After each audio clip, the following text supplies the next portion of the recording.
हाय जय हिंद। और क्या हाल है सबके? मेरे तो बहुत बढ़िया हैं। तो आज हम क्या करने वाले हैं? आज हम अपना बजट के बारे में पढ़ने वाले हैं। क्यों? क्योंकि अभी हाल फिलहाल में बजट आया है, तो ऑब्वियस सी बात है, थोड़ा बहुत पढ़ना तो पड़ता है। और सबसे पहली बात, ये बजट ही है, बट ये इंटरिम बजट है। तो वो इंटरिम बजट क्या है, ये वोट ऑन अकाउंट क्या होता है, आर्टिकल में बजट का नाम है कि नहीं, ये सारा हम डिटेल में पढ़ने वाले हैं। सो उससे पहले जिसने चैनल सब्सक्राइब नहीं किया है वो जाके चैनल सब्सक्राइब कर सकता है, क्योंकि ऐसी काफी इंफॉर्मेटिव वीडियो मैं लाता रहूंगा। और इससे पहले हम अभी पॉलिटी की अपनी सीरीज भी कर रहे हैं। सो ये जो की फीचर्स हम बात करने वाले हैं किसकी, बजट के बारे में। बजट जो होता है ना, बजट एक, अगर मैं लेमन लैंग्वेज में बोलूं, जो सबसे इजी में बोलूं, इनफ्लो एंड आउटफ्लो। ठीक है, कितना पैसा आ रहा है, कितना पैसा बाहर जा रहा है।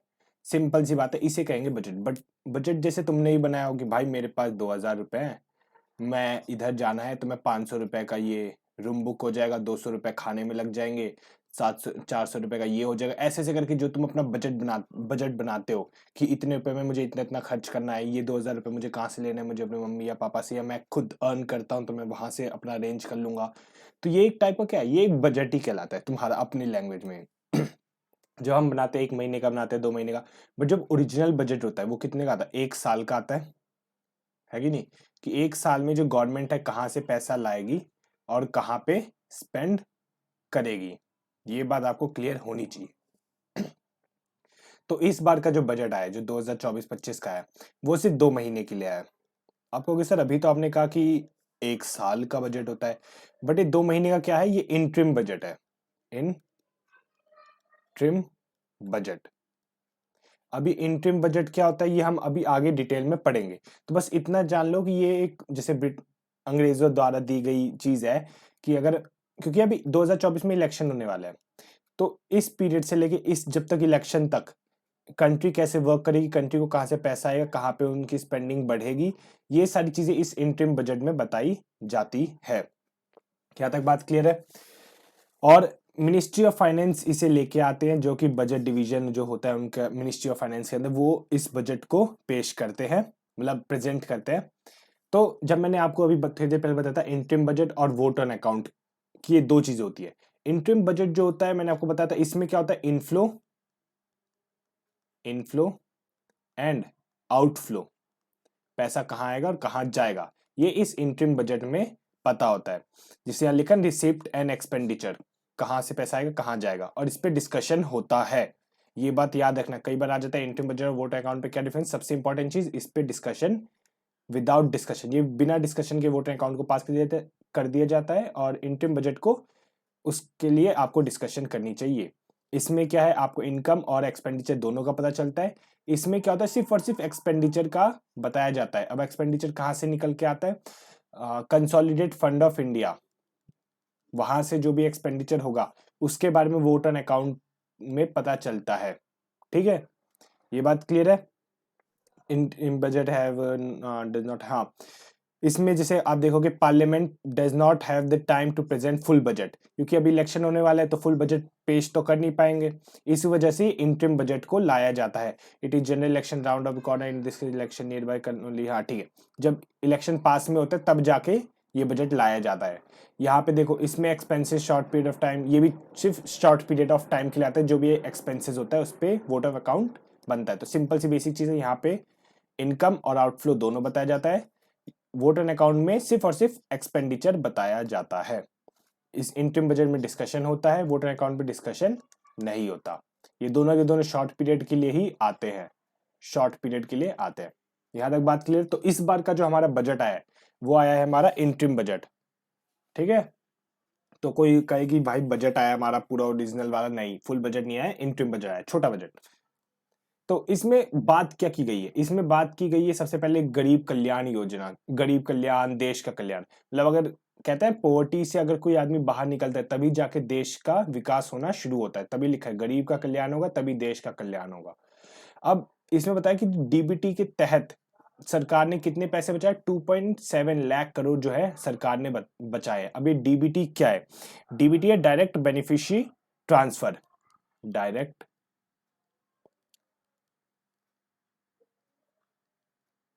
Beneficiary transfer. अब ये चीज क्या है, जैसे कि पुराने टाइम पे क्या होता है, यहाँ पे देखो ऊपर लिख रहा हूँ, 100 रुपए सरकार ने अलॉट किए कि गरीब लोगों को या फिर जो भी पॉवर्टी की लाइन के नीचे उन्हें देना है। उसमें से क्या होता है, मान लो अगर 4 स्टेप है, first, second, third, fourth, fifth, मान लो 5 जान लो, ये यहाँ पे हम इस बंदे को ये 100 रुपए मिलने चाहिए। तब यहाँ पे क्या होगा, सेकंड तक आते थे 90 हो जाते हैं, यहाँ से फिर इसके पास 60 पहुंचते, 60 से इसके पास 40 पहुंचते, और ओरिजिनली इनके पास 20 पहुंचते हैं। गवर्नमेंट ने कितने अलॉट किए थे, 100 अलॉट किए थे ना, और बंदे को मिले कितने, 20 मिले।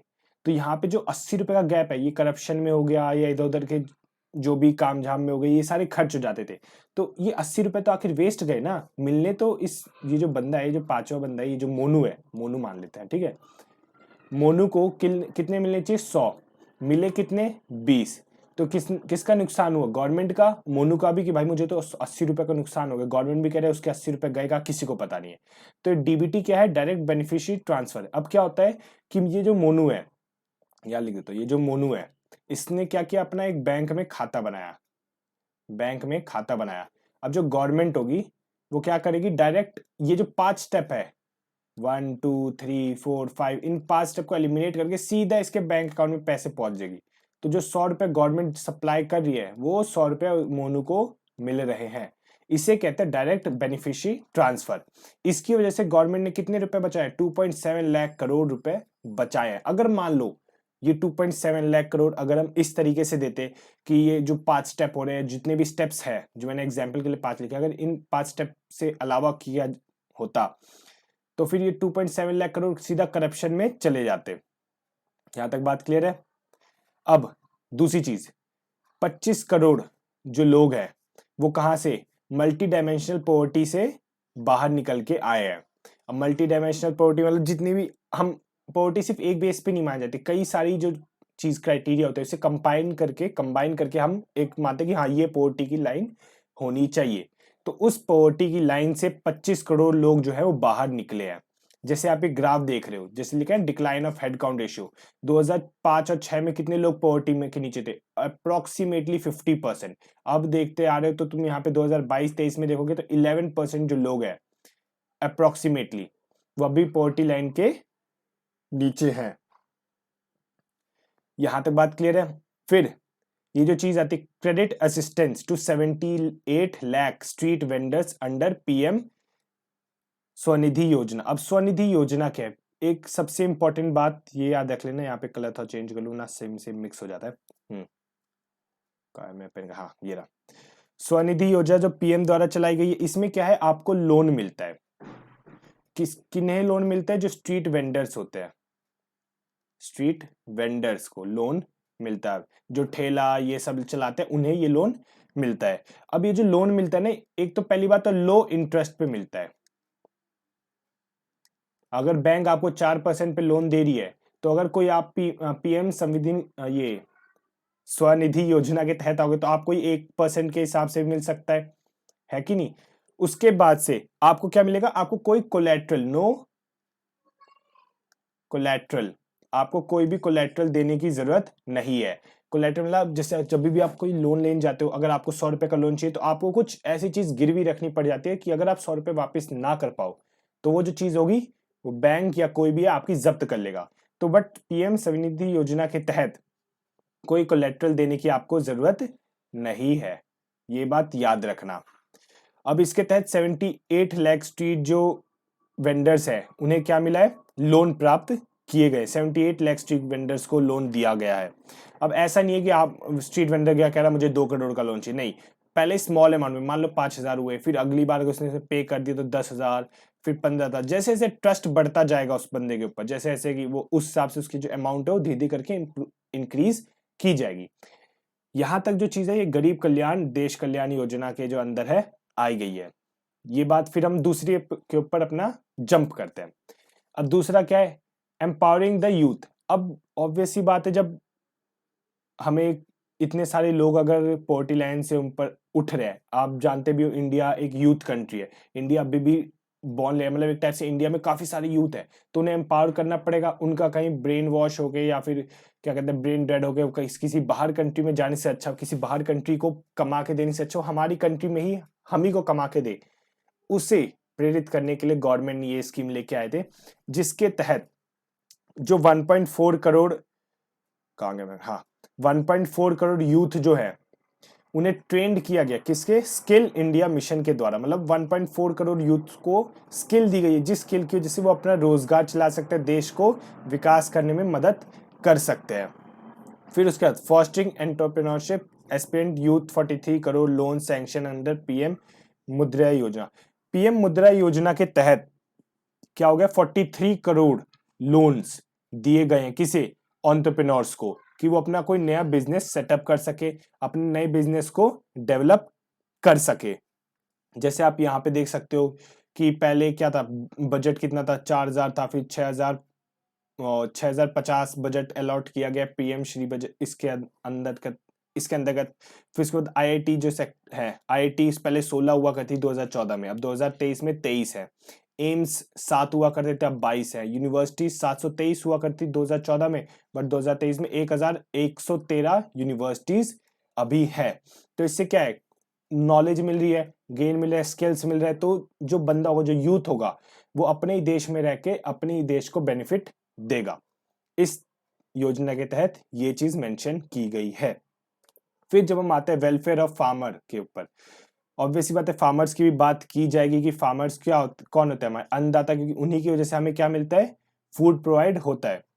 जब आप देखोगे कि direct financial assistance to 11.8 crore farmers under PM Kisan, ठीक है, तो उन्हें क्या मिल गई है, फाइनेंशियल असिस्टेंस, मतलब उन्हें जो भी जैसे हाई क्वालिटी सीड्स होगी या जो भी उन्हें पैसों की जरूरत थी, वो गवर्नमेंट ने 11.8 करोड़ फार्मर्स को दिया गया है। किस योजना के तहत, पीएम किसान योजना के तहत उन्हें फाइनेंशियल असिस्टेंस दी गई है। फिर क्रॉप का जो इंश्योरेंस, क्या होता है कि कई बार ना जो फार्मर्स होते हैं अपने क्रॉप का इंश्योरेंस नहीं करवा पाते, क्योंकि ऑब्वियसली बात है पैसों की दिक्कत होती है। तो गवर्नमेंट ने पीएम फसल बीमा योजना के तहत, ठीक है, पीएम फसल बीमा योजना के तहत 4 करोड़ फार्मर्स की जो क्रॉप का इंश्योरेंस कराया गया है, कि अगर किसी भी तहत, अगर मान लो बारिश नहीं हुई या कुछ सूखा पड़ गया, किसी भी तहत अगर फार्मर्स की क्रॉप नहीं ग्रो हो पाती, तो उन्हें इंश्योरेंस मिलता है, ये चीजें होती है। फिर इंटीग्रेशन ऑफ 1361 मंडीज अंडर ई नाम एक वो योजना जिसके तहत आप एक ऑनलाइन पोर्टल होता है, जिसके तहत आप ट्रेडिंग कर सकते हो, मतलब एक टाइप से अपना सामान बेच सकते हो, खरीद सकते हो। तो 1,360 अप्रोक्स मंडीज को इसके तहत लाया गया है, जिसकी वजह से 1.13 लाख करोड़ जो है सपोर्ट मिला था। ये बात आपकी ये वेलफेयर फार्मर्स के अंदर खत्म हो जाती है, इसमें इतना कुछ है। देखो असल में ना क्या बात है कि इंटरिम बजट आया, तो इसमें अगर आपको ज्यादा कुछ मिलेगा नहीं, आपको बस थोड़ी थोड़ी चीजें ही पता चली जाएगी कि इसके अंदर क्या है, कितना क्या उठाया गया है, क्योंकि जब फुल बजट आएगा तब जाके पता चलेगा कि क्या चीज है, क्या चीज नहीं है। फिर हम बात करते हैं विमेन एम्पावरमेंट की, जो कि क्या लिखा है, नारी शक्ति। ऑब्वियसली बात है विमेन एम्पावरमेंट की बात की गई यहाँ पे। 30 crore Mudra Yojana loans distributed to women entrepreneur, मतलब 30 करोड़ जो है लोन्स दिए गए हैं, किन्हें, विमेन एंटरप्रेन्योर्स को 30 करोड़ का लोन दिया गया है, जिसकी वजह से वो अपना सेल्फ सफिशिएंट हो पाए, अपने बिजनेस को बढ़ा पाए। क्या होता है कि बहुत टाइम से औरतों को दबा के हम आ रहे, मतलब आप देखोगे एक मेल डोमिनेटिंग सोसाइटी थी, उस मेल डोमिनेटिंग सोसाइटी में वुमेन्स को हमने काफी सप्रेस करके रखा है। जब तक उन सप्रेस, मतलब हमें अगर उन्हें ऊपर उठाएं, थोड़ा बहुत उन्हें प्रिविलेज देना पड़ेगा, है कि नहीं, थोड़ा बहुत उन्हें सपोर्ट देना पड़ेगा। इसी वजह से जो है गवर्नमेंट जो है लोन्स प्रोवाइड करे विमेन एंटरप्रेन्योर्स को, कि वो अपने जो भी अपने सेल्फ सस्टेन हो सके और अपने बिजनेस को एनहेंस कर सके। फिर हम दूसरी बात देखें, increase female enrolment in higher education by 28% in 10 years, पिछले 10 साल के अंदर, ठीक है, पिछले 10 साल के अंदर क्या हुआ है कि एक 28% का जंप देखा है हमने, किसकी, विमेन की हायर एजुकेशन में। क्या होता है कि 10th कर लिया लड़की ने या 12th कर लिया, उसके बाद काफ़ी है, इसके बाद इन्हें छोड़ दो, या फिर 10th तक ही मोस्टली गर्ल्स की पढ़ाई होती है, या 8th तक, गाँव में जाओगे तो 8th तक काफ़ी है, उसके बाद शादी के बात होनी शुरू हो जाती है कि लड़की बड़ी होगी अब शादी करने हैं, या फिर उनका छोड़ दे कि यार इन्हें पढ़ा के क्या फ़ायदा, आखिर जाना तो इसे किसी और के घर में है। तो जो भी नई स्कीम सारी इनकी वजह से हम देखते 28% जंप हमने देखा है विमेन का हायर एजुकेशन में, कि अब लड़कियां हायर एजुकेशन भी ले रही हैं। और 43% विमेन एनरोल की गई हैं किसमें, स्टेम कोर्सेज में। स्टेम कोर्सेज क्या होता है, जैसे कि आपके science, technology, engineering, mathematics, medicine, इन सब में जो है ये सारे के क्या होते हैं, ये सारे के सारे स्टेम कोर्सेज होते हैं। यहाँ तक बात क्लियर होनी चाहिए आपको। फिर 1 करोड़ जो विमेन्स हैं उन्हें असिस्टेंस दी गई है 83 लाख की टू बिकम लखपति दीदीज। अभी लखपति दीदीज क्या है, लखपति दीदीज में ना आप यहाँ कोने पे लिख देता हूं मैं, कहाँ गया, लखपति दीदीज के अंदर आपको क्या मेंशन किया, इन्हें क्या हम करेंगे, टीच स्किल्स, इन्हें स्किल्स सिखाई जाएगी और उन्हें एक सेल्फ सफिशिएंट बनाया जाएगा, जिसकी वजह से वो क्या होगा कि वो 1 लाख पर ईयर कमा पाएंगी। इसकी वजह से हमने देखा है कि टोटल 1 करोड़ लखपति दीदीज बनी गई है, मतलब 1 करोड़ विमेन्स को इतनी उनके पास स्किल्स आ गई है कि वो 1 साल में 1 लाख करोड़ तो कमा ही, 1 लाख करोड़ कह रहा हूं, 1 लाख कमा सकती हैं। ठीक है, इसके वजह से विमेन इंडिपेंडेंट बनती हैं। ये आपके नारी शक्ति में देखी गई थी। अब जैसे हम देखते हैं यहाँ पे ग्राफ है कि फीमेल लेबर जो है, ठीक है, पार्टिसिपेशन आप देखोगे पहले 2017-18 में 23% था, अब हमें एक जंप दिखा है 37%, जो 22-23 का जो हमने डेटा है उसमें हम देखते हैं कि 37% जो फीमेल्स हैं वो अब एक लेबर डिपार्टमेंट के अंदर आने लग गई हैं, मतलब एक वर्क कर रही हैं। तो यहाँ तक आपको बात क्लियर हो गई कि लखपति दीदी इसका 1 लाख पर ईयर का। फिर अब हम देखेंगे डिक्लाइनिंग, हमें जब ग्राफ्स देखते हैं हमें ये पता चलता है कि सीएडी जो है ना वो डिक्लाइन हो रहा है पर परसेंट। अब सीएडी क्या होता है, वो होता है करंट अकाउंट डेफिसिट, यहां लिख देता हूं मैं, करंट अकाउंट डेफिसिट। अब करंट अकाउंट डेफिसिट क्या होता है, एक टाइप से डिफरेंस होता है किसके बीच में, difference between import and export, कि हम कितना इंपोर्ट करें और कितना एक्सपोर्ट करें। मान लो कि अब मैं 100 रुपए की चीज इंपोर्ट कर रहा हूं और मैं बेच बाहर सिर्फ 60 रुपए कर रहा हूं, मैं एक्सपोर्ट 60 का कर रहा हूं, इंपोर्ट 100 का कर रहा हूं, तो जो 40 है ना ये मुझे बैकफायर करे, 40 जो है ये मुझे मतलब एक टाइप से मेरा क्या हुआ, करंट अकाउंट डेफिसिट हो गया, कि मतलब मैं 40 के घाटे में जा रहा हूं, है कि नहीं। आप देखोगे 2014 में ये जो ग्राफ है कितना हाई चल रहा था, अप्रोक्सीमेटली 1.7 के अराउंड। फिर देखते हो अब धीरे धीरे करते करते 2017 में कम आता है, बट 2018-19 में फिर चीजें हमें स्पाइक की तरफ दिखती है। ऑब्वियसली 2019 में बाय द वे इलेक्शन भी थे, तो उसके बाद फिर 20 में कम होता हुआ दिखता है, फिर हमें धीरे धीरे करके ग्राफ बढ़ता हुआ दिखता है 2023 में, और फिर 2024 में एक श्रिंक हमें पता चलता है कि एक डिक्लाइन तो हो रहा है। अगर आप 2014 के कंपैरिजन में देखो, हम यहाँ 2014 के कंपैरिजन में देख रहे हैं, तो ग्राफ हमें नीचे ही ऑलमोस्ट सारे के सारे दिख रहे हैं, बट अभी 2024 खत्म हुआ नहीं है, अभी तो शुरुआत ही हुई है। तो अभी देखते हैं क्या पता आने वाले जो महीने हैं उसमें और ये ग्राफ हमें नीचे दिखे। फिर हम देखते हैं कि अनएम्प्लॉयमेंट का जो रेट है, अब जो गवर्नमेंट है, मैंने आपको यहाँ बताया नारी शक्ति में एम्प्लॉयमेंट, वो एंटरप्रेन्योरशिप को लोन मिल रहा है, वेलफेयर में किसानों को मिल रहा है, यहाँ पे यूथ को स्किल सिखाया जा रहा है। जब इतनी चीजें हो रही है तो आप देखोगे कि एक जो अनएम्प्लॉयमेंट का रेट है वो हमें गिरता हुआ नजर आएगा, क्योंकि जब जिसके पास स्किल्स है, नॉलेज है, वो ऑब्वियस सी बात है अपने कुछ ना कुछ तो करेगा ही करेगा, ऐसा तो है नहीं कि हाथ पे हाथ रख के बैठ जाएगा। तो इसकी वजह से हमें क्या पता चलता है, एक जो अनएम्प्लॉयमेंट है वो धीरे धीरे करके डिक्लाइन हो रही है। फिर हम एक और चीज देखते हैं कि जो जीएनपी है वो भी डिक्लाइन कर रहा है। अभी जीएनपीए क्या है, ग्रॉस नॉन परफॉर्मिंग एसेट, यहां लिख लो ग्रॉस नॉन परफॉर्मिंग एसेट। अब ये जीएनपी होता क्या, मान लो कि मैंने लोन लिया और मैं उस लोन को वापस नहीं कर पा रहा हूं, तो उसे हम जीएनपीए कहेंगे, कि मतलब वो एसेट में किसी काम का आ नहीं रहा। मतलब अगर मैंने 100 रुपए का लोन लिया, गवर्नमेंट को चाहिए थे 110, उन्हें 10, मान लो कि 10% का इंटरेस्ट लगा दिया। अब उन्हें जो 10% आने वाले थे अब वो तो आए नहीं ना, तो उनका क्या हुआ, एक मतलब कि गवर्नमेंट का लॉस हो रहा है। बट अगर 100 है, मैं उसे 110 वापस कर रहा हूँ गवर्नमेंट को, तो क्या हुआ, जो मेरी एसेट्स हैं उनका क्या हो रहा है, मतलब जो गवर्नमेंट के पास जो क्या कहते हैं, क्या कहते हैं यार, वर्ड्स के हो रहा है मेरे दिमाग से, गवर्नमेंट को नुकसान नहीं हो रहा एक टाइप से, मतलब लोग वापस ज्यादा लोन जो है वो पे कर रहे हैं।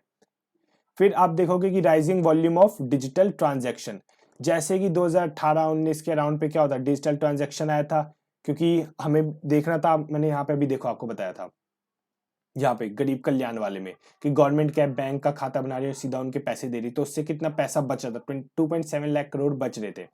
तो उसी को और प्रमोट करने के गवर्नमेंट ने डिजिटल भारत का शुरू किया था, कि जिसकी वजह से लोग अपना जो पैसा है वो क्या होगा, कैश लेके जरूरत नहीं है, आप सीधा का सीधा आप बैंक टू बैंक भेज सकते हो। इसके पास क्या होगा, तो गवर्नमेंट के पास पैसे रहेंगे, गवर्नमेंट के अकाउंट में पैसे रहेंगे, आप मतलब पैसा तो आपका ही है, बट उसे गवर्नमेंट इधर उधर इन्वेस्ट कर सकते हैं, ये कर सकती है, तो उन्हें डर नहीं होगा कि एक साथ बंदे इतने सारे लोग जो है अपने पैसे निकाल रहे हैं या डाल रहे हैं। तो इस वजह से डिजिटल ट्रांजैक्शन ये सारी चीजें आई थी। अब देखते हो धीरे धीरे करके, आप देख रहे हो एक ग्राफ ऊपर की तरफ जा रहा है, और आप 2024 तो अभी शुरू भी नहीं हुआ, अभी तो सिर्फ 2 महीने हुए हैं, और ये बजट तो अप्रोक्सीमेटली 1 या 2 फेब को आया था। तब देखो उस टाइम सिर्फ 1 महीने में आप ग्राफ देख रहे हो 2024 का, तो ये चीजें हैं। उसके बाद हम देखते हैं कि एवरेज मंथली जीएसटी जो कलेक्ट हो रहा है, हमें एक जीएसटी कलेक्शन में भी स्पाइक हम देखने को मिलता है। फिर हम ये देखते हैं कि हेडलाइन जो इन्फ्लेशन होती है, हेडलाइन इन्फ्लेशन कहते हैं, उसमें आप देखो 9.4 था, 5.8 था, 6.2, 6.7, 5.5 अप्रोक्स। तो यहाँ पे भी हम एक चीज देखते हैं कि थोड़ा बहुत जो ये चार्ट है इसमें हमें कमी दिख रही है। अब ये हेडलाइन इन्फ्लेशन क्या होता है, हेडलाइन इन्फ्लेशन ये होता है कि जो change in price of buying and selling of item, ठीक है। तो यहाँ पे मैं लिख देता हूँ, the change in price of buying और सेलिंग ऑफ आइटम। मतलब कि मैं अगर 100 रुपए का खरीदता था सामान, अब वो मुझे 110 में मुझे खरीद रहा हूं, या मैं अगर 100 रुपए का बेच रहा था, अब मैं उसे 110 में बेच रहा हूं, तो ये 10% का जो चेंज आया, यहाँ पे भी 10% का चेंज आया, ये होता है हेडलाइन इन्फ्लेशन। मतलब ऑब्वियसली बात है, कोई भी चेंज आया ना मेरे अगर प्राइस खरीदने या बेचने में, उसे मैं कहूंगा हेडलाइन इन्फ्लेशन।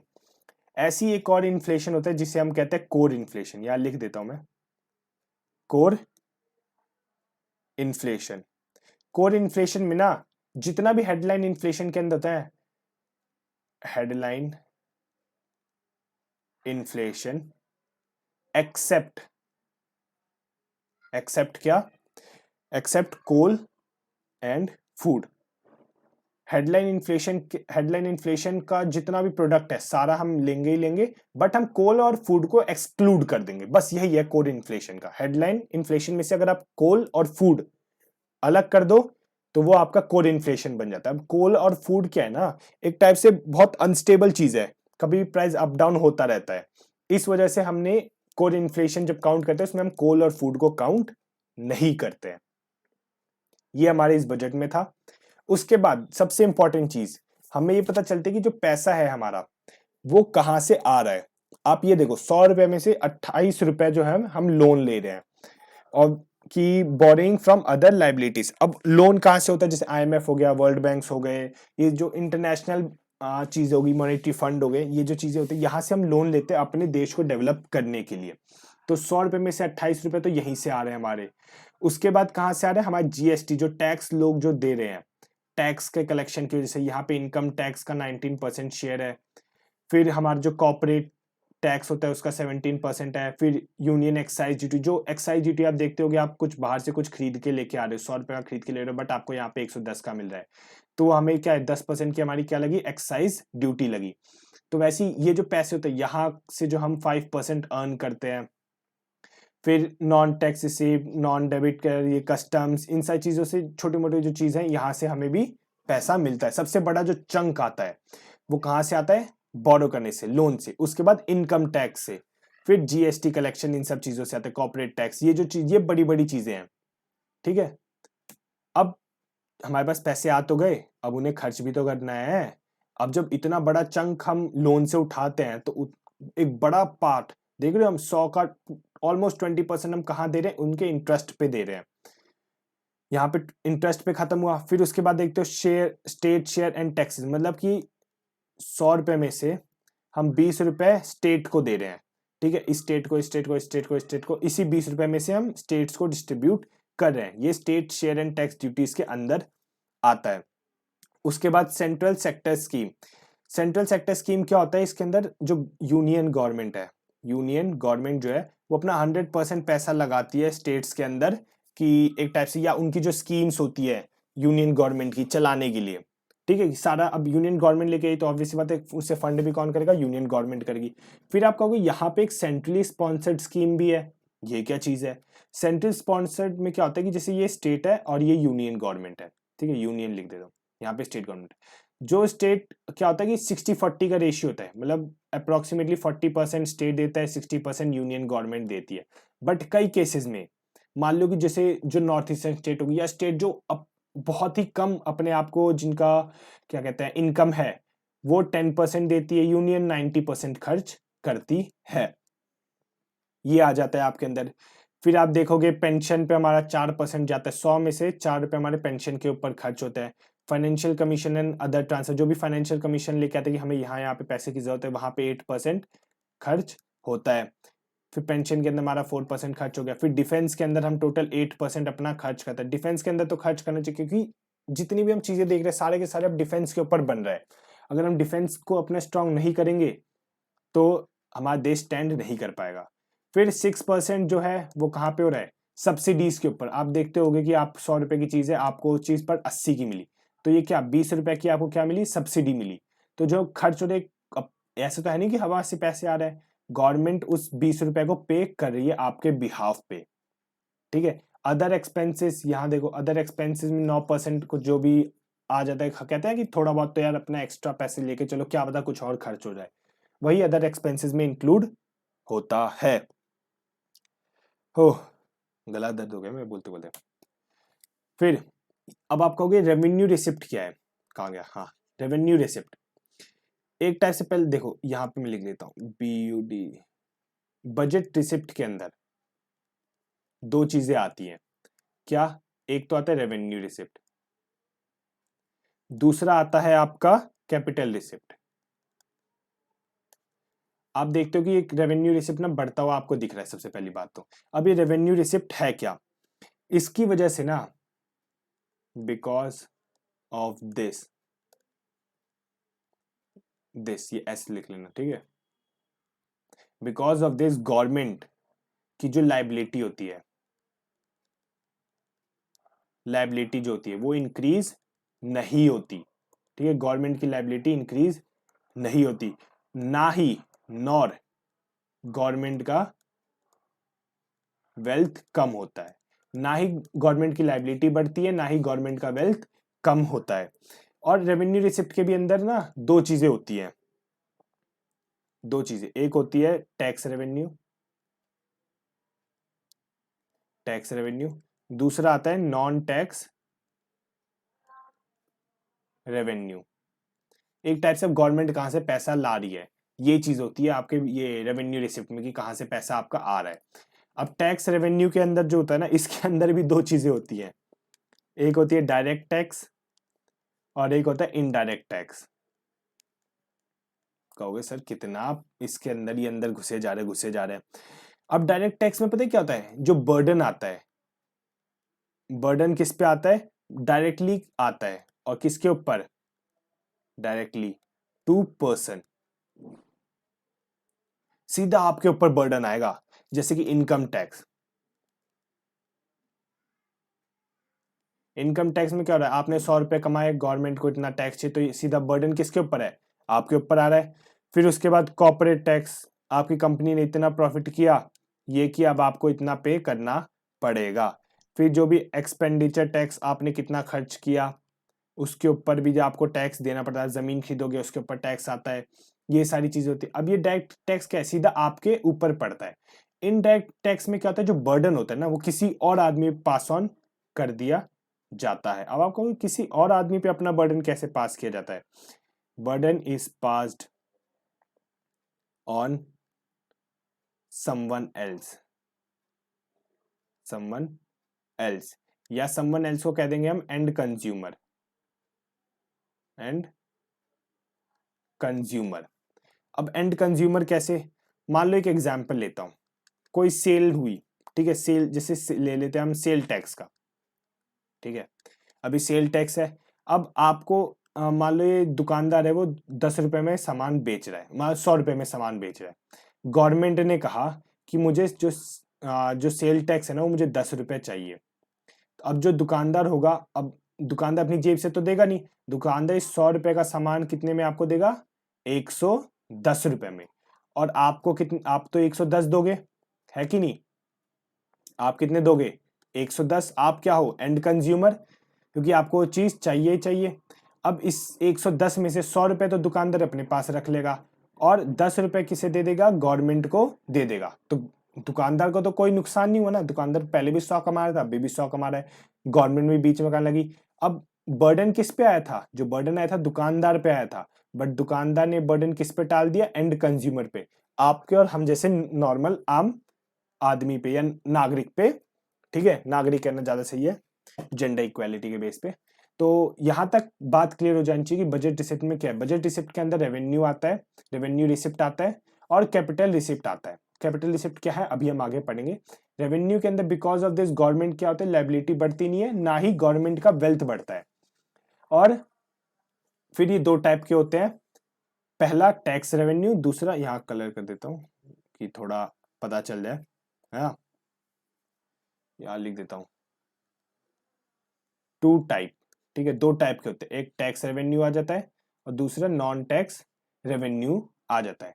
अब टैक्स रेवेन्यू के अंदर भी दो टाइप के होते हैं, डायरेक्ट टैक्स और इनडायरेक्ट टैक्स। डायरेक्ट टैक्स में क्या होता है, बर्डन सीधा आपके ऊपर पड़ता है, और इनडायरेक्ट में बर्डन किसी और के ऊपर पड़ता है। डायरेक्ट टैक्स में बर्डन आपके ऊपर, और इनडायरेक्ट टैक्स, और ये इसमें बर्डन किसी और के ऊपर। दोनों में डायरेक्ट टैक्स लिख दिया क्या मैंने, यहाँ पे इन डाल देना, इन डायरेक्ट टैक्स। ठीक है, जैसे कि सेल टैक्स मैंने बता दिया था।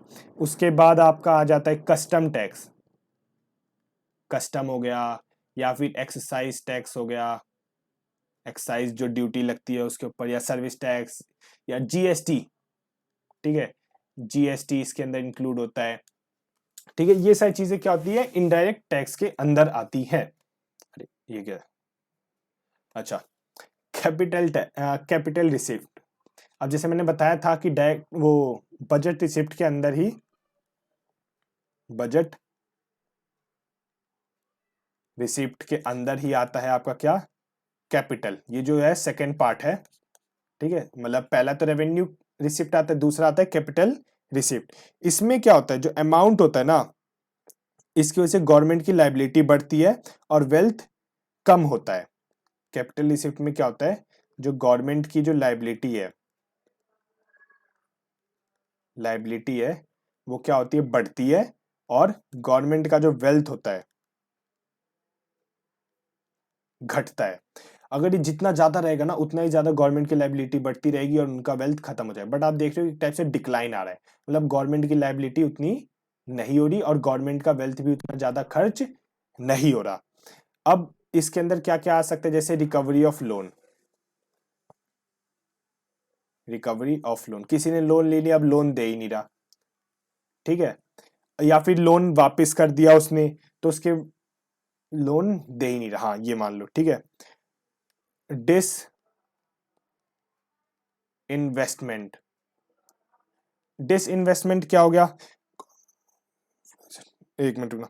हाँ, डिस इन्वेस्टमेंट क्या होता है, जो गवर्नमेंट को पैसा चाहिए, गवर्नमेंट क्या करता है कि हाँ ठीक है, आप मुझे इतना एक्स अमाउंट का पैसा दे दो, उसके बदले में आप ये चीज, ये सेक्टर जो है आप ये ले लो। प्राइवेट फर्म्स को हम क्या करते हैं, ये जो है लीज पे, या प्राइवेट कॉर्पोरेट को, या फिर जो भी है, उन्हें हम अपना एसेट दे देते हैं। गवर्नमेंट के पास इससे पैसे तो आ रहे हैं, बट क्या हो रहा है, गवर्नमेंट का जो एसेट है वो चला जा रहा है किसके पास, प्राइवेट सेक्टर के पास चला जा रहा है। फिर तीसरा आता है बोरोइंग। अब जब गवर्नमेंट कहीं से पैसा उठाती है तो उससे अपना कुछ ना कुछ तो गिरवी रखना पड़ेगा ना। तो गवर्नमेंट क्या करती है, अपनी जो भी चीजें हैं, जो भी अपने एसेट्स हैं, वो क्या करती है, एक टाइप से गिरवी रख देती है, जिसकी वजह से गवर्नमेंट के ऊपर बर्डन पड़ता है कि उनकी जो एसेट्स है वो कम होते चले जा रहे हैं। यहां तक आपको बजट के अंदर ये दो चीज कराई है मैंने, रेवेन्यू रिसिप्ट और कैपिटल रिसिप्ट, आपको समझ आ गई होगी। फिर हम बढ़ते हैं अपने रेवेन्यू एक्सपेंडिचर के ऊपर। रेवेन्यू एक्सपेंडिचर में क्या होता है, इसकी वजह से ना जो आपका ना ही एसेट बढ़ता है, यहां लिख देता हूं, ना ही nor asset is increased, asset is increased, अरे यार क्या लिखूं, not asset is not increased nor wealth is reduced, wealth is reduced, ना ही एसेट बढ़ता है ना ही वेल्थ आपका कम होता है। जैसे कि अब रेवेन्यू रिसिप्ट में क्या होता है, जैसे कि आप पेंशन दे रहे हो, ठीक है, अब पेंशन आप किसी और को दे रहे हो तो इसकी वजह से आपका एसेट तो घटेगा नहीं, ना ही आपकी वेल्थ बढ़ती है। फिर आप जैसे ग्रांट दे रहे हो किसी को या फिर सब्सिडीज दे रहे हो, सब्सिडीज दे रहे हो, इससे क्या है आपकी ना वेल्थ बढ़ेगी ना ही आपका एसेट बढ़ेगा। उसके बाद एजुकेशन सेक्टर पे जो आप खर्च कर रहे हो, एजुकेशन सेक्टर पे खर्च कर लिया, हेल्थ सेक्टर पे आपने खर्च कर दिया, या फिर डिफेंस सर्विस पे, डिफेंस सर्विस के अंदर आपका ये रेवेन्यू एक्सपेंडिचर के अंदर डिफेंस सर्विस आ जाता है। फिर payment of interest, payment of interest, ये चीजें आप देखोगे ना, इसके अंदर क्या होता है रेवेन्यू एक्सपेंडिचर, क्या ना ही आपका एसेट इंक्रीज होगा ना ही आपका वेल्थ डिक्रीज होता है। यहां तक बात क्लियर होगी। फिर उसके बाद ये आता है effective capital expenditure. Effective capital expenditure क्या होता है, उसके अंदर होता है कि आप इफेक्टिव कैपिटल, हाँ ठीक है मैंने रेवेन्यू एक्सपेंडिचर समझा दिया। अब कैपिटल एक्सपेंडिचर क्या होता है, क्या लिख दिया। हाँ एक चीज याद रखना, जो आपका जो खर्चा होता है एक्सपेंडिचर, इसके अंदर दो टाइप होते हैं, एक होता है रेवेन्यू, रेवेन्यू ठीक है, और दूसरा होता है आपका capital, revenue expenditure, capital expenditure. अब रेवेन्यू के अंदर हमने ये चीज पढ़ ली, अब कैपिटल एक्सपेंडिचर के अंदर क्या होता है अभी हम ये चीज पढ़ने वाले हैं। इसमें क्या होता है विच एसेट और रिड्यूस लाइबिलिटी, इसमें क्या होता है आपका जो एसेट होता है वो इंक्रीज होता है और लाइबिलिटी क्या होती है, डिक्रीज होती है। यहां तक बात क्लियर है। जैसे कि आपका construction of road, construction of road, highway, bridges, इन सब में क्या होता है गवर्नमेंट के एसेट क्या होते हैं, गवर्नमेंट के एसेट बढ़ रहे हैं आप देखोगे तो, है ना, और इनकी लाइबिलिटी कम हो रही है। फिर उसके बाद जैसे गवर्नमेंट ने कोई लैंड परचेज किया, ठीक है, तब गवर्नमेंट के एसेट बढ़ रहे हैं, या फिर उनने किसी इन्वेस्ट किया किसके अंदर, शेयर के अंदर, है ना, तब गवर्नमेंट के एसेट बढ़ते होते हैं। या फिर repayment of loan, repayment of loan, उनने क्या किया अपना लोन वापस कर दिया, तो जो भी उनने अपना कोलैटरल दिया था वो उन्हें वापस मिल गया। लूम्स लग रहे, LOANS, ये ना लूम्स लग रहा था तो मैं कहा कहीं गलती ना समझ लो। तो यहां तक बात क्लियर होनी चाहिए आपको कि इफेक्ट ये कैपिटल एक्सपेंडिचर क्या होता है, रेवेन्यू एक्सपेंडिचर क्या होता है, दोनों में पैसा निकलने की बात हो रही है। जब हम बात करते हैं रेवेन्यू रिसिप्ट की और कैपिटल रिसिप्ट की, इसमें पैसा आने की बात हो रही होती है, ठीक है। फिर जो काफी सारी घोषणाएं की गई थी गवर्नमेंट द्वारा इस बजट में, तो सबसे पहली बात है सस्टेनेबल डेवलपमेंट की। हमने बात की net zero carbon emission country बनने में 2070 द्वारा, जिसमें viability gap funding for wind energy. अब वायबल गैस फंडिंग क्या होती है, वायबल गैस फंडिंग ये चीज होती है कुछ सेक्टर में ना, जैसे मान लो विंड एनर्जी, ठीक है, विंड एनर्जी में ना काफी कंट्रियां जो काफी कॉर्पोरेट है, कॉर्पोरेट सेक्टर्स हो गए या प्राइवेट सेक्टर होते हैं, वो घुसने से डरते हैं क्योंकि इसमें प्रॉफिट उतना होता नहीं है, प्रॉफिट उतना होता नहीं है, तो इसमें लॉस ही मोस्टली देखने को मिलता है। तो जो गवर्नमेंट होती है ना कहती है कि आप आओ, अगर आपका कोई लॉस होता है तो गवर्नमेंट अपने बजट से, मतलब गवर्नमेंट अपने पर्स से उनका लॉस रिकवर करती है। मान लो अगर आपने 100 रुपए इन्वेस्ट किए और आपको मतलब 80 ही मिल पाए, आपको 20 रुपए का लोन लॉस हो गया, तो गवर्नमेंट कहेगी कोई बात नहीं, ये पैसा हम आपको देते हैं, 20 रुपए हम आपको देते हैं, तो आपका इसमें कोई लॉस होगा नहीं।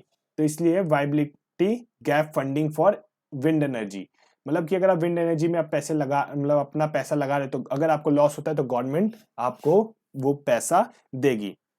इसकी वजह से क्या होता है, जो सेक्टर्स होते हैं, जो जैसे विंड एनर्जी का जो सेक्टर है वो क्या होगा, इंप्रूव होगा। Setting up coal gasification and liquefaction of capacity. अब कोल गैसिफिकेशन क्या है, यहाँ देख लो। कोल गैसिफिकेशन क्या होता है कि जो कोल होती है ना, उसे इतने हाई टेम्परेचर पे ना रखा जाता है जिसकी वजह से वो जो क्या होती है, वो गैस में कन्वर्ट हो जाती है। ये होता है coal gasification. Phase mandatory for blending of, अब जैसे सीएनजी, पीएनजी या फिर कंप्रेस्ड बायोगैस, तो इनको क्या कर रही है गवर्नमेंट, प्रमोट कर रही है। फिर financial assistant for procurement of biomass aggregate machinery, जैसे बायोमास, इन सबको क्या होता है, एक टाइप से प्रमोशन किया जा रहा है कि हाँ भाई जल्दी जल्दी ये चीजें को प्रमोट किया जाए। अब रूफटॉप सोलराइजेशन, मतलब कि जैसे अगर आप छत पे अपने सोलराइजेशन करते हो तो 1 करोड़ हाउस होल्ड है will be enable to obtain 300 unit free बिजली मिलेगी आपको हर मंथ की। जैसे कि 300 यूनिट फ्री आपको बिजली मिलती है। आप दिल्ली में देखोगे आपको क्या मिलता है, दिल्ली में 200 यूनिट फ्री मिलती है, वो तो गवर्नमेंट ने अपनी तरफ से दे रखा है। बट अगर आप ये सोलर पैनल लगा लोगे तो आपको 300 यूनिट बिजली फ्री मिलेगी आपको। बड़ा ही है, बढ़िया ही है। यहाँ पे आपको फ्री फंड का आपको मिल रही है, फ्री फंड से अच्छा कुछ कमा के खाने में ज्यादा बढ़िया है। फिर adoption of e buses for public transport network. अब जैसे काफी सारी गवर्नमेंट्स है वो क्या करी, ई बस ला रही है। अब देखोगे अगर आप दिल्ली में रहते हो, जैसे मैं दिल्ली में रहता हूँ, तो मैं यहाँ पे काफी सारी ई बसेस देखता हूँ, इलेक्ट्रॉनिक बसेस होगी। या मैं अभी काफी स्टेट्स में गया था, वहां पे भी मुझे कुछ ई बसेस दिखी थी। ठीक है। Strengthening E vehicle ecosystem by cooperating manufacturing and charging. इससे क्या होता है कि आप देखो कई जगह पे ना वो चार्जिंग पोल होते हैं, या फिर क्या कहते हैं, जैसे आपको अपनी, अगर आपने इलेक्ट्रिक व्हीकल ले लिया, आपने कहा सर चार्जिंग पोर्ट तो मिलेगा नहीं, यहाँ पे ये दिक्कत है वो दिक्कत है, तो बट गवर्नमेंट उन्हें क्या करिए, सेटअप करिए जिसके से आप और ज्यादा से ज्यादा ई व्हीकल को खरीदो। ये सस्टेनेबल डेवलपमेंट के अंदर आता है जो गवर्नमेंट ने घोषणाएं की है। फिर bio manufacturing of bio foundry launch by support environment friendly. ठीक है ठीक है ठीक है ठीक है। मतलब मोस्टली बात है ना कि जो फॉसिल फ्यूल्स जैसे कोल हो गए, पेट्रोलियम हो गए, इनसे आप अपने आप को दूर रखो। और एक मिनट, एक कॉल आ रहा था, हाँ कब बाद में बात करेंगे, छोड़ो। अपने जो फॉसिल फ्यूल्स हैं इनसे आप अपने दूर रहो और नॉन फॉसिल फ्यूल्स की तरफ ज्यादा से ज्यादा डिपेंड हो। ठीक है। जैसे कि इलेक्ट्रिक कैपेसिटी जो मैंने अभी बताया कि आप ज्यादा से ज्यादा इलेक्ट्रिसिटी इन सब के ऊपर वो रहो, डिपेंड रहो। डिपेंड कर रहा हूँ मतलब कि जो इलेक्ट्रिसिटी व्हीकल को ज्यादा प्रमोट करो, ई व्हीकल्स को ज्यादा प्रमोट किया जाए। 10 lakh crore LPG connection release under PMUI. ठीक है। ये योजना है जिसके तहत में ना एलपीजी कनेक्शन 10 करोड़ से ज्यादा लोगों को एलपीजी कनेक्शन मिला गया है। और 36.9 crore LED bulb, 72.2 lakh LED tubelights and 23.6 lakh energy efficiency fans जो कि डिस्ट्रीब्यूट किए गए थे उजाला योजना के तहत। फिर 1.3 करोड़ एलईडी स्ट्रीट लाइट्स लगी। जैसे पुराने टाइम में क्या होता है कि एलईडी, जब मैं छोटा था उस टाइम पे ना एलईडी स्ट्रीट लाइट्स नहीं हुआ करती ना, घरों में एलईडी बल्ब हुआ करते, उसमें आते थे आपके जैसे सीएफएल के बल्ब आते थे। ठीक है। उसके अलावा आप देखोगे 100 वॉट के बल्ब होते थे। स्ट्रीट लाइट्स में तो मोस्टली 100 वॉट के बल्ब लगते थे, शायद या उससे भी ज्यादा वॉट के लगते थे, वो पीले रंग के जो होते थे। अब उन्हें हटा के एलईडी लाइट्स लग रही हैं। तो ये सारी चीजें आप देखोगे ये एसएनएलपी स्कीम्स के अंदर हो रही है। एलईडी बल्ब ये सब उजाला के अंदर हो रही है, पीएमयूआई के अंदर वो एलपीजी कनेक्शन दिए जा रहे हैं। तो ये सारी चीजें एक टाइप से आप नॉन फॉसिल फ्यूल की तरफ ज्यादा इंक्लाइन हो जाओ, ये चीजें बताई गई है। फिर इंफ्रास्ट्रक्चर और इन्वेस्टमेंट की बात की गई थी कि आप देखो पीएम गति शक्ति जो योजना थी, पीएम गति शक्ति योजना जो थी ना, पहले किस लिए होती थी, इंफ्रास्ट्रक्चर के लिए होती थी। तो उसके तहत में ना 3 मेजर रेलवे कॉरिडोर स्टैब्लिश किए जा रहे हैं जिसकी वजह से logistic efficiency and reduce cost, मतलब कि लॉजिस्टिक जो एफिशिएंसी है वो कम होगी और आपका जो खर्चा होगा वो भी कम होगा। ये पीएम गति शक्ति योजना के तहत आती है। फिर foreign investment by bilateral investment treaties to negotiate, promotion करना चाहिए किसका, फॉरेन इन्वेस्टमेंट का, जो एफडीआई होता है। जब फॉरेन डायरेक्ट इन्वेस्टमेंट होती है ना जब किसी देश में, तो देश के ना ग्रो होने के चांसेस और भी बढ़ जाते हैं क्योंकि बाहर से पैसा लोग आपके देश में निवेश करने लग जाते हैं। तो गवर्नमेंट के पास पैसे होते हैं इधर उधर अपने स्पेंड करने के लिए। और बायलैटरल इन्वेस्टमेंट को प्रमोट करना चाहिए। बायलैटरल मतलब जैसे कि किसी दो कंट्री के बीच में दो बायलैटरल इन्वेस्टमेंट हो रही है, ट्रीटीज हो रही है, उसे प्रमोट करने के लिए। Expansion of existing airports and comprehensive development of new airports under उड़ान। उड़ान स्कीम पता है क्या थी उसमें? उड़ान का अगर मैं फुल फॉर्म बताऊं तो उसमें है उड़े देश का आम आम क्या था, नागरिक, मैं आदमी बोलने वाला था। उड़े देश का आम नागरिक, इसमें क्या है ना, जो छोटे मोटे जो एयरपोर्ट्स हैं, ठीक है, जैसे स्मॉल एयरपोर्ट हो गया, उसे क्या कर रहा है, बड़े एयरपोर्ट से कनेक्ट किया जा रहा है, जिसकी वजह से कनेक्टिविटी इंप्रूव होगी, बढ़िया होगी। तो जो फ्लाइट का जो कॉस्ट है वो रिड्यूस होगा, जिसकी वजह से देश का एक आम नागरिक भी उसे अफोर्ड कर पाए। अब क्या होगा, और उसमें क्या बताया गया, मेट्रो रेल्स का प्रमोशन किया जाएगा, नमो भारत, ये सारी जो चीजें हैं इनको प्रमोट किया जाएगा। मेट्रो रेल्स, जैसे अगर दिल्ली में काफी अच्छा नेटवर्क है मेट्रो रेल्स का, बेंगलोर में मैंने, जैसे दिल्ली में काफी सारी लाइन्स है, आप दिल्ली ना कहीं पे भी जा सकते हो मेट्रो के तहत पे। बेंगलोर में सिर्फ 2 लाइन्स देखी है मैंने, एक कुछ पर्पल और ग्रीन कलर की कुछ लाइन होती है, वो भी याद नहीं है मुझे क्या, उनका कुछ अलग ही नाम था, हमारे में तो मैजेंटा ये सब कलर के हिसाब से हो गया, उनके अलग तो अलग ही नाम था, बट चलो कोई नहीं, अभी प्रमोट हो रहे, वैसी काफी कंट्रीज है, स्टेट्स है जहाँ पे मेट्रो लाइन को प्रमोट किया जा रहा है। फिर हेल्थ सेक्टर के बारे में भी बात की गई थी कि सर्वाइकल कैंसर जो वैक्सीन होता है फॉर गर्ल्स 9 से 14 ईयर्स के बीच में एनकरेज करने का, सक्षम आंगनवाड़ी एंड पोषण 2.0, एक्सपेंडिचर इंप्रूव, जो न्यूट्रिशन होता है उन्हें और बच्चों में ज़्यादा अच्छे से जाए, उसके लिए काफ़ी सारी स्कीम्स हेल्थ केयर में इन सब चीज़ों में डाली गई थी या प्रमोट किया गया था। अब इन यूविन platform for immunisation efforts for Mission Indradhanush. Indradhanush क्या है? इंद्रधनुष में क्या है, जैसे टीका होता है, ठीक है, टीका किसने लगाया है, ठीक है, टीका किसने लगाया है, किसने नहीं लगाया है, इन सब का रिकॉर्ड कहाँ पे होगा, यूविन प्लेटफॉर्म पे रखा जाएगा। यूविन प्लेटफॉर्म फॉर इम्यूनाइजेशन, ठीक है, कि किसको कितना टीका मिला है, नहीं मिला है, ये सारी चीजें इस प्लेटफॉर्म पे लॉन्च या फिर बताया जाएगा, जिसकी वजह से हमें ये पता चलेगा कि किसको कितनी वैक्सीन मिली है, नहीं मिली है। फिर health cover under Ayushman Bharat scheme to be extended to all ASHA Anganwadi workers and helpers, ठीक है, आयुष्मान भारत के तहत आपको आंगनवाड़ी वर्कर्स या हेल्पर जितने भी हैं उन्हें क्या की जाएगी, उन्हें ये चीज, उन्हें हेल्थ केयर में या फिर उन्हें क्या बोल रहे हैं, हेल्थ कवर, जो इंश्योरेंस टाइप का हेल्थ कवर इंश्योरेंस उन्हें मिलेगा। फिर हाउसिंग के अंदर अगर हम देखें, प्रधानमंत्री आवास योजना में क्लोज टू अचीव टारगेट, मतलब पहले 3 करोड़ घर दे चुके हैं, अब और 2 करोड़ घर देने की बात की गई है, कितने, अगले 5 साल के अंदर अंदर। फिर मिडिल क्लास की launch to promote middle class. अब क्या हो रहा है कि मिडिल क्लास को ना एक टाइप से उन्हें क्या किया जा रहा है, प्रमोट किया जा रहा है कि आप अपना घर बनाइए, मतलब उनको सक्षम बनाया जा रहा है कि वो अपना खुद का घर खरीद सके और बना सके।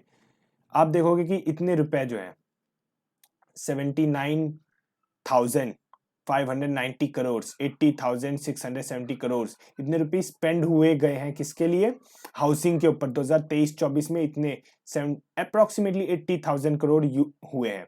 अब बात कीजिए 24-25 में 80,600, मतलब अप्रोक्सीमेटली कितना, 1,000 क्या, 10,000 का जंप, आप 10,000 करोड़ का आप जंप देखोगे एक साल के अंदर अंदर, क्योंकि हमें 2 करोड़ हाउसिंग भी तो देने हैं ना, ये चीज इसमें पता चलती है। और ये भी कहा गया है कि स्टेट को ना एनकरेज किया जा रहा है। अब जब स्टेट को आप एनकरेज करते हो किसके रिलेटेड, टूरिज्म, जब टूरिज्म बढ़ेगा तभी जाके जो लोग हैं वो आपके स्टेट्स के अंदर आएंगे, कंट्री के अंदर आएंगे, तो गवर्नमेंट स्टेट को भी फंड करिए कि एनकरेज टूरिज्म करो, जिसकी वजह से, और एंटरप्रेन्योरशिप को प्रमोट करो। अब क्या होगा लॉन्ग टर्म में ना, इसका ये होगा कि फ्री स्टेट को ना काफी सारे प्रिविलेज मिलते हैं अगर स्टेट अपना टूरिज्म प्रमोट करे। तो आप देखते होंगे टीवी पे काफी सारी चीजें आती है कि आओ पधारो हमारे देश, या काफी सारे हो गए बंगाल में आओ, ये चीजें जो ब्यूटी हो जाती, टूरिज्म वहां का दिखाया जाता है, जिसकी वजह से आप जाओगे तो वहां पे जो लोकल एंटरप्रेन्योर्स है उन्हें अपना बिजनेस सेटअप करने में मदद मिलेगी, उन्हें आप प्रमोशन मिलता है, मतलब एक टाइप से उनकी फंडिंग जो है या फिर जो उन्हें पैसा, उनका जो सोर्स ऑफ इनकम है वो इंक्रीज होता है। जैसे कि G20 जो मीटिंग हुई थी 60 प्लेसेस में हुई थी, अलग अलग डाइवर्सिटी ऑफ इंडिया को दिखाया गया था ग्लोबली। G20 एक बहुत बड़ी मीटिंग थी, तो उसके तहत अगर अब जब 60 अलग अलग इंडिया के अलग अलग जगहों पे ये हुआ गया था, तो 60 अलग अलग डाइवर्सिटी प्रेजेंट हुई, हजारों से करोड़ों लोगों ने फोटो खींची, तो इससे क्या हुआ, इंडिया का टूरिज्म प्रमोट हुआ था। फिर एक और बात है, अगर आपने स्पीच सुनी होगी, वहां पे आप एक चीज देखो, लक्षद्वीप का जो है इस आइलैंड के ऊपर भी काफी क्या थोड़ा बातचीत हुई थी, ठीक है, कि इस आइलैंड को भी प्रमोट करना चाहिए इंफ्रास्ट्रक्चर टूरिज्म को रिलेटेड, क्योंकि पहले मालदीव्स का थोड़ा बहुत केस हुआ था। मालदीव ने इंडिया की आर्मी को कहा था कि आप यहाँ से, ज्यादा भी नहीं, मतलब 2-4 ही लोग थे, but still Maldives being Maldives, तो क्या कर सकते हैं, हम अपना लक्षद्वीप प्रमोट कर देंगे, है कि नहीं। फिर एग्रीकल्चर और फूड प्रोसेसिंग के ऊपर मैंने आपको ये सारा बता दिया था कि फार्मर्स को कैसे प्रमोट किया जा रहा है, उनके government private and public investment farming में लेके आएंगे।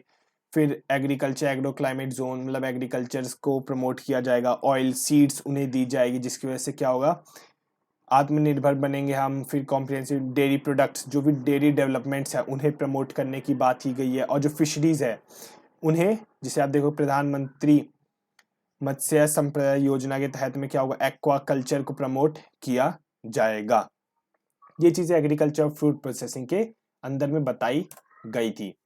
जब आप ये चीज देखोगे किसको कितना पैसा एलोकेट किया गया है, मिनिस्ट्री ऑफ डिफेंस को 6.2 लाख करोड़ इन्वेस्ट किए गए, रोड्स एंड हाईवे पे 2.78, रेलवेज पे 2.55, ऐसी जितने भी सेक्टर्स है, अलग अलग सेक्टर्स में अलग अलग पैसे जो है, या फिर जो पैसे कह रहा हूं, मनी जो है, रुपए जो है, वो इन्वेस्टमेंट की यहाँ पे एक चार्ट दिखाया गया है। फिर जो कुछ मेजर स्कीम्स थी जहां पे पैसा इन्वेस्ट किया गया है, आप देखो 2023-24 में 60,000 करोड़ कहाँ पे मनरेगा पे जो यूज किए गए थे, अब वो उसे 2024-25 में 86,000 करोड़ का इस्तेमाल, मतलब अप्रोक्सीमेटली 26,000 करोड़ का जो है जंप हम देखेंगे। फिर आयुष्मान भारत के तहत 2023-24 में पहले 7200 करोड़ यूज हुए थे, अब 7500, मतलब 300 करोड़ जो है वो ज्यादा खर्च होंगे अगले साल। फिर प्रोडक्शन ऑफ इंसेंटिव स्कीम्स हो गई कि यहाँ पे आओ प्रमोट करो। फिर मैन्युफैक्चरिंग ऑफ मोबाइल सेमीकंडक्टर्स में पहले हम 3,000, फिर अब 6,900, 3,900 कुछ का जंप लेंगे हम। फिर सोलर पावर ग्रिड को हमने प्रमोट करने के लिए पैसे इंक्रीज किए, नेचुरल हाइड्रोजन गैस को प्रमोट करने के लिए हमने पैसे इंक्रीज किए। तो आप ये देखोगे जो मेजर स्कीम्स है यहाँ पे हमें एक आउटले दे दिया कि कहाँ पे हमने इस साल कितना खर्च किया, अगले साल हम कितना खर्च करने वाले हैं, जिसकी वजह से आपको यहाँ पे ये चीजें जो होगी आपकी बेनिफिशियरी, आपको बेनिफिट्स मिलेगा। तो ये जो चीजें थी ये पूरा आपका इंटरिम बजट के अंदर आप देखोगे कि आपको ये चीजें मिलती हैं। ठीक है। और एक और चीज याद रखना, यहाँ पे बजट जो है ना कहीं भी कॉन्स्टिट्यूशन में मेंशन नहीं है। आपको आर्टिकल कौन सा है, आर्टिकल जो आपको बजट से थोड़ा बहुत बना, जो कहता है फाइनेंशियल स्टेटमेंट होनी चाहिए एक कंट्री के पास, कौन सा आर्टिकल हो प्लीज मुझे कमेंट डाउन करके बता देना। और यहाँ तक आपका ना जितना भी ये चीजें मैंने आपको बताई है सारा बजट, ये इंटरिम बजट के अंदर सारा इंक्लूड किया गया है। तो इससे बाहर अगर कुछ और जो मेजर जो फुल बजट आएगा तब मैं आपको एक अलग सी वीडियो बना के दे दूंगा, वो भी इलेक्शन के बाद ही आएगा। तो तब तक के लिए यही है, और आप देख लीजिएगा, मैं इसकी पीडीएफ डिस्क्रिप्शन में जो है मैंने लिंक दे रखा है, वहां पे आप जाके इसकी पीडीएफ जो है डाउनलोड कर सकते हैं। और अगर ऐसी इंफॉर्मेटिव वीडियोस के लिए चैनल सब्सक्राइब कर दीजिए। और अगली वीडियो में किसके ऊपर बनाऊं प्लीज, जो मतलब अगर आप कमेंट करना चाहें, ठीक है, नेक्स्ट वीडियो किसके ऊपर चाहिए वो आप मुझे कमेंट के माध्यम से बता सकते हैं, ठीक है। या फिर आप टेलीग्राम पे जाके मैं जो ग्रुप है उस पर ज्वाइन करके आप मुझे पर्सनल मैसेज भी कर सकते हैं, ठीक है। तो अभी के लिए इतना ही, मुस्कुराते रहिए, ध्यान रखिए और जय हिंद।